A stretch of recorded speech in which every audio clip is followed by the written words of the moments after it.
तो भाई लोग, तुम्हारा भाई फिर से आ गया है एक अलग मूवी के साथ। यह मूवी सिंपल है और दूसरी तरफ यह मूवी कॉम्प्लेक्स भी है। Let's see. मूवी का नाम है ठोंडी मुथुल। Thondamasalam Drixakshayam. हाँ, तो यह है इसका करेक्ट उच्चारण, जिसका मतलब होता है the Manor and the witness, मतलब एक आंखों देखा गवाह और एक प्रदर्शनी।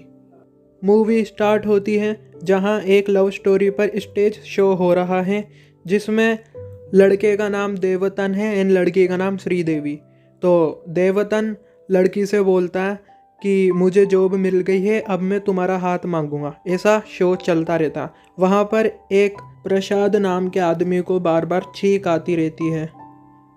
सुनो यार, ये मूवी को एकदम सिंपल तरीके से बनाया गया है। लाइक एक आम आदमी के रोज़मर्रा के एक्शन क्या क्या होते हैं, हर एक छोटी छोटी बातें कि वो दिन में क्या क्या करता है। तो मैं इन चीज़ों को नहीं बताऊंगा, मैं डायरेक्ट मेन बात करूंगा। एक आम आदमी छींक आने पर किसी डॉक्टर को दिखाने नहीं जाता, वो डायरेक्ट मेडिकल जाता है। मेडिकल को ही अपना गुरु मानता है। वो मेडिकल वाले से बोलता है कि यार ऐसे ऐसे छींक आ रही है, इसके लिए गोली दे दे। तो ऐसे हमारे प्रसाद जी करते हैं, वो मेडिकल पे छींक के लिए गोली लेने जाते हैं। उसी वक्त वहाँ पर एक सृजा नाम की लड़की प्रेगनेंसी किट मांगने को आती है। प्रसाद उसको देखता है।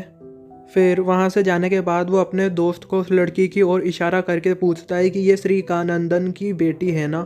तो उसका दोस्त बोलता है हाँ, लेकिन क्यों? नहीं नहीं नहीं, कुछ नहीं। फिर हमारे प्रसाद भैया किसी श्रीकानंदन की पहचान वाले के पास जाकर के बोलते हैं कि उसकी बेटी सृजा है ना, प्रेग्नेंट है। तो ये बात कंफर्म करने के लिए वो आदमी श्रीकानंदन के पास जाकर बोलता है कि ऐसा ऐसा है। तो ये सुनकर श्रीकानंदन के हाव भाव बिगड़ जाते हैं, उसको पसीना आने लगता है। वो घर फ़ोन करता है तो सृजा फ़ोन उठाकर बोलती है कि पापा पापा, आपको याद है दीदी प्रेग्नेंट हो गई है। ये सुनकर श्रीकानंदन को शांति मिलती है और वो उस आदमी को बोलता है कि कौन अफवाह फैला रहा है ऐसी। तो वो आदमी बोलता है कि नहीं नहीं नहीं, कुछ वो प्रसाद को गलत फहमी हो गई होगी। अगले दिन जब प्रसाद काम को निकलता है तो वो श्रीजा उसका पीछा करती है और सामने से आके बोलती है कि तुम प्रसाद हो ना। वो उसको फटकार लगाती है कि तुम्हें अफवाह फैलाते हुए शर्म नहीं आती। फिर अगले दिन प्रसाद उसको फॉलो करता है और उससे माफ़ी मांगता है साइड में बुला करके। दोनों में अच्छी अच्छी बातें होती है और फिर वो दोनों आपस में शादी कर लेते हैं, लेकिन वो पब्लिकली नहीं बताते, मतलब वो शादी उनके बीच ही रहती है। मैं बहुत फास्ट बोल रहा हूँ। खैर, एक दिन वो दोनों बस से कहीं गुजरते रहते हैं। सृजा दीदी को झपकी लग जाती है। अब सृजा दीदी के पीछे एक आदमी बैठा, उनकी गर्दन के पास नेल कटर से बड़े स्टाइल से उसका सोने का मंगलसूत्र को काट कर अपनी उंगली में लपेटता रहता है। वो जैसे ही मंगलसूत्र अपनी उंगली से खींचता है, सृजा को होश आ जाता है और वो जैसे ही उस आदमी की तरफ देखती तो वो आदमी उस मंगलसूत्र को अपने मुंह में डाल के नगल लेता है। सृजा चिल्लाती है कि इसने मेरी चेन चुरा ली। बस के बाकी लोग उसको पकड़ लेते हैं। उनमें से एक लड़का और एक लड़की उसको थप्पड़ भी मार देते हैं और सारे उसको पकड़ करके वहाँ के पास के पुलिस स्टेशन में ले जाते हैं। वहाँ पुलिस, अब यार यहाँ पे जो एक्टिंग है ना, एकदम नॉर्मल, एकदम रियलिस्टिक फीलिंग देती है। जब पुलिस प्रसाद से पूछती ना कि तुम्हारा क्या नाम है, तो प्रसाद बोलता है कि सर प्रसाद। एंड जब वो चोर से पूछती कि तुम्हारा क्या नाम है, तो चोर बोलता है कि सर प्रसाद। पुलिस फिर से बोलती है कि क्या बोले तुम? प्रसाद। तो मतलब एकदम नॉर्मल सी एक्टिंग लगती है, मतलब एकदम रियलिस्टिक, तो मज़ा आता है। अब यहाँ पे पुलिस बिना किसी सबूत के किसी को ऐसे ही नहीं पकड़ सकती। सृजा उनको डिस्क्राइब करती है कि मुझे झपकी लग गई थी और इसने मेरी चेन नगली, ऐसा मैंने देखा। तो फिर पुलिस बोलती है कि कहीं तुमसे ही चेन खो गई हो और तुमने सपने में इसको गलत फहमी में ले लिया हो, तो हम कैसे माने? इतने में हमारे चोर दादा बोलते हैं कि सर यहाँ तक कि इन लोगों ने मुझे मारा भी। ये सुन करके हमारे पुलिस उन लोगों को बोलते हैं कि ओए, कौन ने मारा बा? तुम लोगों को ऐसे कोई हक नहीं कि किसी को भी मार दो पब्लिक में, जब तुम्हें पता नहीं कि वो चोर है नहीं, तुम किसे मार सकते हो? तो इतने में वो दो लड़का लड़की सामने आते हैं।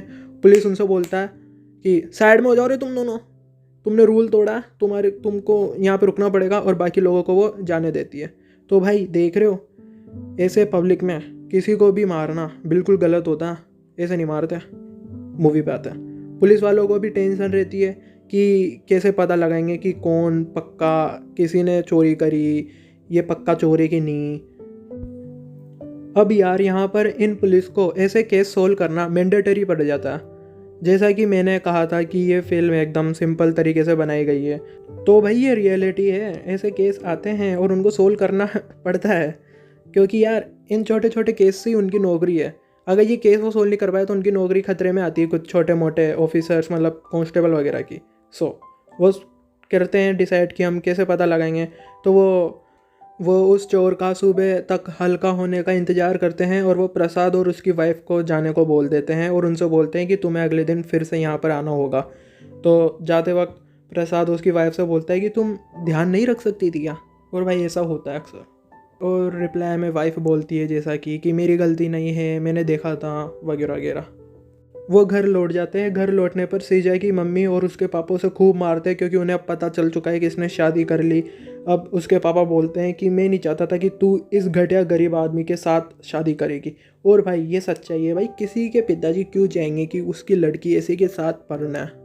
तो श्रीजा प्रसाद के पास भाग आती है। अगले दिन चोर के हल्के होने पर कुछ नहीं मिला। फिर वो चोर से पूछते हैं कि सच बोल कि तूने चुराया या नहीं, तो चोर सीधे सीधे मना कर देता है कि नहीं चुराया। श्रीजा रोने लगती है कि पक्का यही है वो, मैंने अच्छी तरीके से देखा है। फिर पुलिस उससे पूछती है उसको थोड़ा बहुत मार करके कि सच सच बता तूने चुराया, तो चोर मना कर देता है। फिर पुलिस उसको धमकाती है कि हम तेरा एक्सरे लेंगे, अगर एक्सरे में चेन दिखी तो तुझे भयंकर मार पड़ने वाली है, ये याद रख लेना, तो इसलिए भी सच बता दे। तो वो चोर मना करता है कि नहीं। तो एक्सरे करने के बाद फिर से एक्सरे हाथ में लेके पुलिस चोर से पूछती कि तूने करा है, तो चोर बोलता है कि नहीं मैंने नहीं करा। तो फिर पुलिस एक्सरे उसकी तरफ दिखाती है कि ये देख, ये एक्सरे में ये चेन क्या है ये। तो फिर वो चोर बोलता है कि हाँ मैंने करा। तो वो चोर अब मान लेता है। तो पुलिस उसको थाने ले जाके खूब पेलती है, इतना इतना इतना पेलती है कि भाई एक बार तो मेरे को ही आ गया, भाई बस करो क्या हो रहा है ये। उसकी मार खाने की और उसके चिल्लाने की आवाज़ बाहर तक आती रहती। तो प्रसाद पुलिस से रिक्वेस्ट करता है कि प्लीज़ सर उसको मत मारिए इतना। और अब यार जैसा कि मैंने तुम्हें बताया कि इस मूवी को एकदम रियलिस्टिक तरीके से बनाया गया है, तो यार एक बार तो मैं खुद उस चोर का जो कैरेक्टर था स्टार्टिंग में जब पता नहीं चला था कि उसने चेन चुराई है, तो मैं भी सोच रहा था कि यार इसने चेन नहीं चुराई होगी, क्योंकि कैरेक्टर उसने एक्टिंग इतनी अच्छी करी है ना। वो तो मैं तुम्हें डायरेक्ट बता रहा हूँ, इसलिए तुम्हें पता है कि वही चोर है और उसने चेन चुराई है। अगले दिन वापस पुलिस उसे हल्का होने के लिए बाहर ले जाती है। वहाँ पे उनके साथ प्रसाद भी रहता है, लेकिन उस टाइम मौका देख के वो चोर भाग निकलता है। प्रसाद और पुलिस वाले उसके पीछे पकड़ने के लिए दौड़ते हैं। वो बहुत दूर दूर तक भागता है, मतलब बहुत टाइम लिया इस सीन ने, तो मैं डायरेक्ट ही बोल रहा हूँ। प्रसाद उसको एंड में झील के किनारे पकड़ लेता है। वो दोनों खूब थक जाते हैं। वो प्रसाद एकदम कस के चोर को पकड़ता है कि चोर उसकी तरफ भाटे से उसके माथे पे मारने ही लगता है। तो थक थक के प्रसाद उसकी ओर करके बोलता है कि मुझे ये चेन की ज़रूरत है। ये सुन करके जो चोर रहता है वो भाटा छोड़ देता है और हंस लेता है। हंस करके वो पकड़ाई में आ जाता है और पुलिस उसको ले जा करके भयंकर मारती है कि तेरी हिम्मत कैसे हुई भागने की। तो वो चोर उस कांस्टेबल की तरफ उंगली करके बोलता है जो उसे सुबह हल्का होने के लिए ले गया था, जिसका नाम चंद्रन है, कि इसने बोला था मुझे भागने के लिए कि पैसे बांट लेंगे हम आपस में। इस बात को सुन करके चंद्रन कांस्टेबल को गुस्सा आता है और वो उसकी तरफ मारने के लिए दौड़ता है। अब चंद्रन की नौकरी हो गई है खतरे में। पुलिस उसका वापस एक्सरे कराती है कि भागते वक्त इसने निकाल तो नहीं ली चेन, और एक्सरे में चेन नहीं निकलती। अब सारे सबूत चंद्रन के खिलाफ हो गए हैं। ऑफिसर्स को पता है कि चंद्रन ने ऐसा नहीं करा, लेकिन सारे के सारे सबूत चंद्रन के खिलाफ है। तो रात को हम चंद्रन के घर का सीन देखते हैं, जहाँ पे उसकी वाइफ से चंद्रन बोलता है कि हमारे दादा परदादा पुलिस में बहुत अच्छी पोस्ट में थे, हम पे कभी भी ऐसे दाग नहीं लगे। मैं रिटायर होने की सोच रहा हूँ, फिर बाद में हम अपनी बेटी के साथ खुशी खुशी से रहेंगे। अब यार ये जो चंद्रन है ना, ये वही है जिसने इस चोर को, जब मैं कह रहा था कि इस चोर पे मेरे को तरस आ रहा था कि उसने कैरेक्टर ऐसा था कि वो अच्छा है, और उस वक्त पुलिस जब मार रही थी ना तो चंद्रन ही मार रहा था। चंद्रन को ही इतना वॉयलेटिंग क्रिएटर मतलब कैरेक्टर बताया था। तो भाई उस टाइम बहुत मतलब दिल से ऐसा लग रहा था कि यार कैसा आदमी जल्लाद कहीं का। लेकिन अब ये सीन देख के भाई बहुत अजीब लग रहा है कि यार मैं क्या सोच रहा था इस बंदे को। मतलब सिचुएशन मैटर करती है यार यहाँ पे। वो भी एक इंसान है, उसकी भी अपनी ज़िंदगी है। ये सिचुएशन ही अपन को आपस में कंट्रोल करके रखती है। खैर, तो चंद्रन उसी रात को प्रसाद के घर पर जाता है और बोलता है उससे कि तुम ये मेरी वाइफ की चेन रख लो और इसको कोर्ट में बोलना कि ये तुम्हारी चेन है जो खो गई थी। प्रसाद मना करता है कि नहीं, मैं नहीं ले सकता सर चेन। चंद्रन उनके हाथ जोड़ता है तो इस पे प्रसाद बोलता है कि सर हम कह देंगे लेकिन हम चेन नहीं रख सकते सर, आप ही चेन रखना। उधर दूसरा चोर हमारे चोर से कहता है कि तुमने चोरी करी तो तुम मान क्यों नहीं लेते, तुम मार क्यों खा रहे हो। तो हमारा चोर बोलता है कि मैं एंड तक हार नहीं मानने वाला। तो अगले दिन तो जब वो लोग फाइल तैयार करते हैं तो थोड़ी देर चंद्रन वहाँ से थोड़ा दूर हो जाता है, जितने में वो चोर प्रसाद से बोलता है कि चेन तुम्हारी नहीं है, ऐसा तुम कोर्ट में बोलना, और जो तुम्हारी ओरिजिनल वाली चेन है उसी झील के किनारे रखी हुई है जहाँ तुमने मुझे पकड़ा था, अगर तुम प्यार से ढूंढोगे तो तुम्हें मिल जाएगी। वो आगे कंटिन्यू करता, मैंने वो चेन वहाँ पर इसलिए फेंकी क्योंकि अगर तुम लीगल तरीके से चेन को पाने की कोशिश करते तो शायद तुम्हें कभी मिलती ही नहीं, और अगर मिलते भी तो 5-6 सालों में, तो तुम देख लो तुम्हें मिल जाएगी, तुम आ जाओगे तो। अब यार एंडिंग में थोड़ा अजीब लगा मेरे को, डायरेक्ट एंडिंग हुई है इस फिल्म की।